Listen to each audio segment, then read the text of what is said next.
it's important to not, for me, to demonize Satan, because it's so easy to land in this, oh, but it's Satan, and Satan is the cause, or Satan is the, or darkness is the evil, or evil is over there, right? As is happening constantly, at least in the narrative of the media, right? So my intention, at least I try to never to sort of say it was Satan's fault, therefore we should get rid of Satan, or similar things, right? Because Satan is only a deceiver. Satan is only the adversary to the notion of divine free will, right? That's all that Satan is, essentially, right? Satan, you still have power, you still have free will.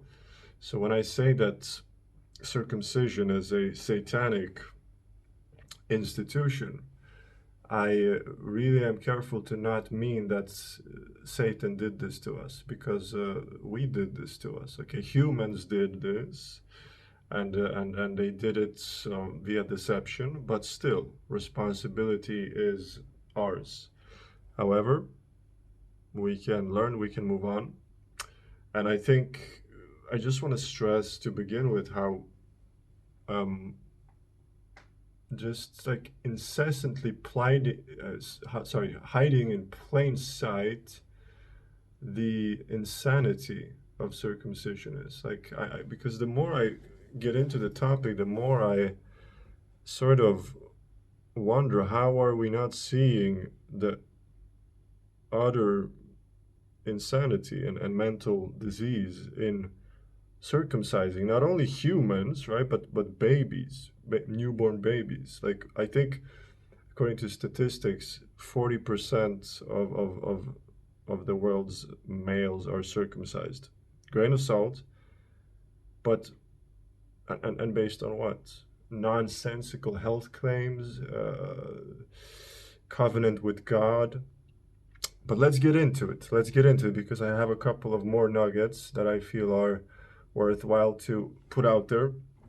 As always, take it or leave it, take what resonates. Do your own research, because God knows that historical narratives are just that. They are perspectives. So anything I have read, I take with a grain of salt. But I'm going to start off with my own sort of personal research, and that is that circumcision is not just a cutting of the penis. The penis is reflexologically a representation of the whole body, meaning you can, via reflexology, affect the whole body. The glance of the penis is the head, and then down it moves, sort of, right? So you have the base of the penis, that is the feet, and sort of you get the idea. So when you cut off the foreskin, there's something that happens to the head of the human being, okay?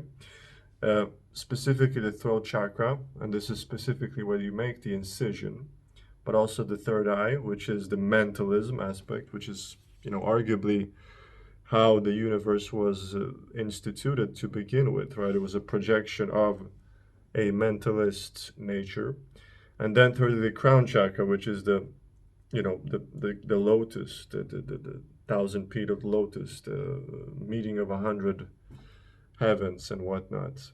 So this is where you start moving into heaven, when you get the heavenly qualities down into your physicality. So this is affected by circumcision, no doubt about it, to me. Is everybody affected the same? Of course not. Just as everybody is not affected the same by colds, by weather, by emotions, by stress, by food, by relationships. It goes without saying, right? But I want to focus maybe specifically on how the throat is affected, because the throat is so very important for expression, listening, and overthinking. I think that certainly the past hundred of years have been very much wrought by a sort of overthinking. And you can say the printing press, you can say, the Renaissance, but things have black and white polarities, right? So alongside of this, there has been a huge amount of overthinking, as opposed to living, experiencing, loving. The primal definition of Kali Yuga is actually thinking, not living. So you're thinking about life, you're not living it.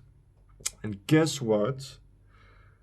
Kali Yuga's beginning coincides with. That's right, circumcision. It's not 100%, but it's very likely, okay? This is how far historical records go. And look, if you feel that this is a loose end or such, you can leave this. I just think it's very interesting that Kali Yuga began some 3,000 years ago, which is exactly how far back circumcision dates into Egypt. But back to the expression aspect, right? So overthinking is expression, all sort of located in the throat chakra. You can even try it yourself. If you cover your throat and wait for a while, you will notice how your mind gets calmer. This is because the throat is so responsible for the fire of the heart and the mind that gets into the head.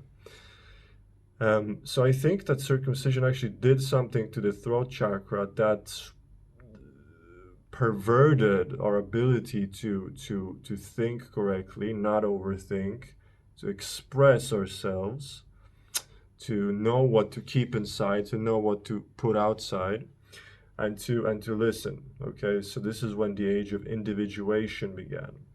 And just as Satan should not be vilified, overthinking should not be vilified, our times should not be vilified. They are all sort of dung for the lotus to bloom, right? This is the great experiment. We are going to get through this. We are getting through this.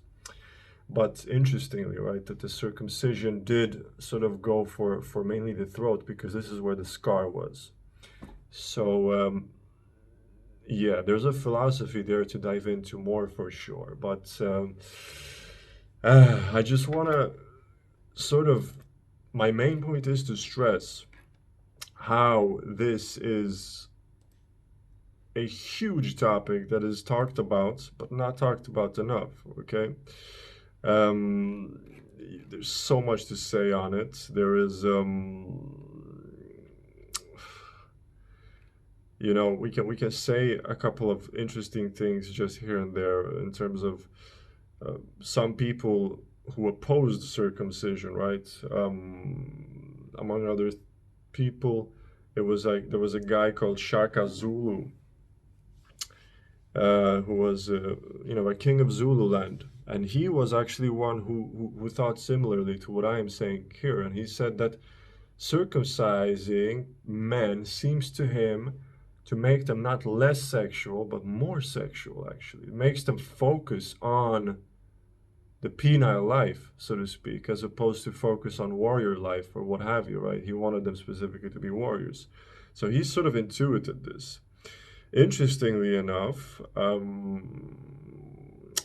another guy who opposed circumcision, or at least brought it heavily into question, was one of the major figures in the instatement of Israel, Theodor Herzl, who has that nice quote, "If you will it, it is no dream," which is a beautiful quote. But Theodor Herzl actually was, as far as I can read from records, opposed to circumcision. So it's not like this is accepted all throughout all these communities who normally uphold the tradition. Yeah, and then interestingly enough, why did Americans who are not Jewish or Muslim, not really, why did they instate circumcision, right? Supposedly it was to curb masturbation and perverted behavior, which I argue is actually, this is why the deception and the adversary aspect of the Satanism here sneaks in. I argue that the opposite happens. You become actually more hypersexual for a variety of reasons when you get circumcised as a man. One of those reasons is that your penis actually just quite blatantly resembles an erect penis, because if you notice, the penis is only exposed glance-wise when it is erect, if it is uncircumcised. So essentially you're mimicking an erect penis at all times when you circumcise a penis, especially the way Jews and Americans do. They circumcise the penis fully.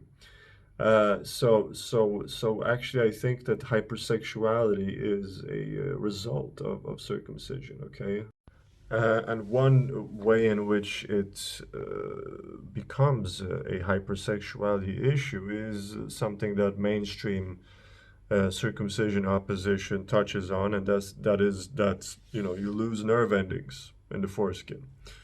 I would argue that if you desensitize the penis, there is less likelihood of being sexually satisfied. So you have the sex, but it's not sort of fulfilled, which means that there is always like a buffer of dissatisfaction and a buffer of what the mythologies, the great mythologies called the ghostly hungers which can't be satisfied. I would say that this is a very realistic notion, right? Because you have desensitized the penis and made it less likely for yourself to be sexually satisfied and sort of move on from the basal desires. In terms of the penis, but also in terms of how the head reacts reflexologically, how energy gets to the head, how you become more hot-headed, more sort of rancorous in your individualism, if you will.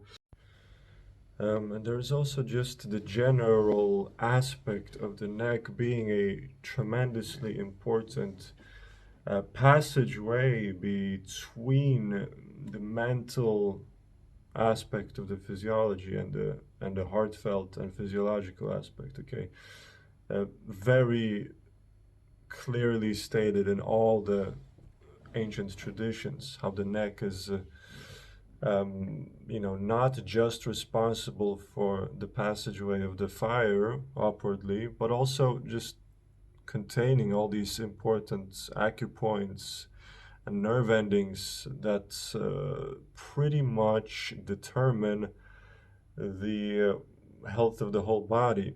So if it's been affected reflexologically by a surgical wound that is also very traumatic, then this can actually affect people into chronic illness potentially. Okay.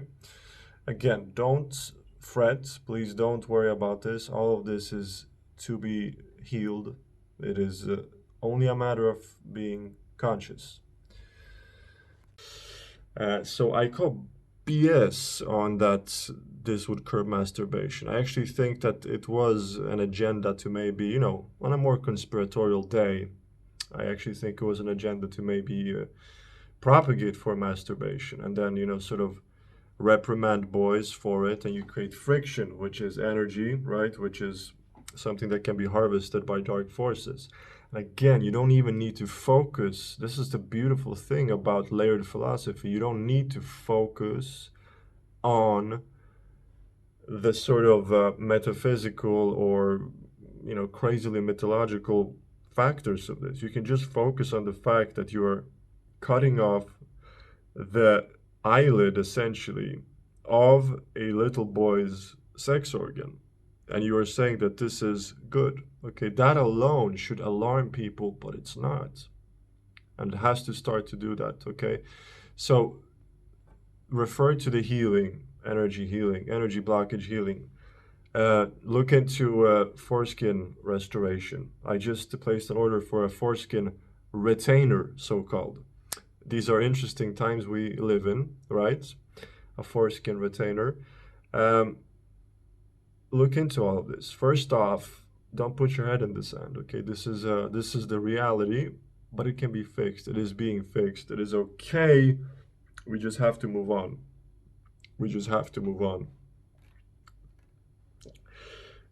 Lastly, I want to say something that is sort of the poetic beauty maybe in all this, just to end on a nice note. And this is that it is mentioned in exegesis, I forget that word, but basically Bible analysis, that there was questioning of circumcision, even narratively or narratologically, in the Barnabas scripture. Okay, was there claimed that circumcision on a physical level, meaning circumcision of the penis, was actually something that was brought, quote unquote, by the evil angel. Okay. So Barnabas said that circumcision was actually meant to be of the heart. And if I read a little bit about it, you can see that in the Bible it is mentioned oftentimes. In Deuteronomy, in Jeremiah, it is mentioned that circumcision is to be of the heart, meaning it's spiritual circumcision. You unveil the heart, so you open your heart. It's that simple. It also makes logical sense to open your heart and not cut off your dick.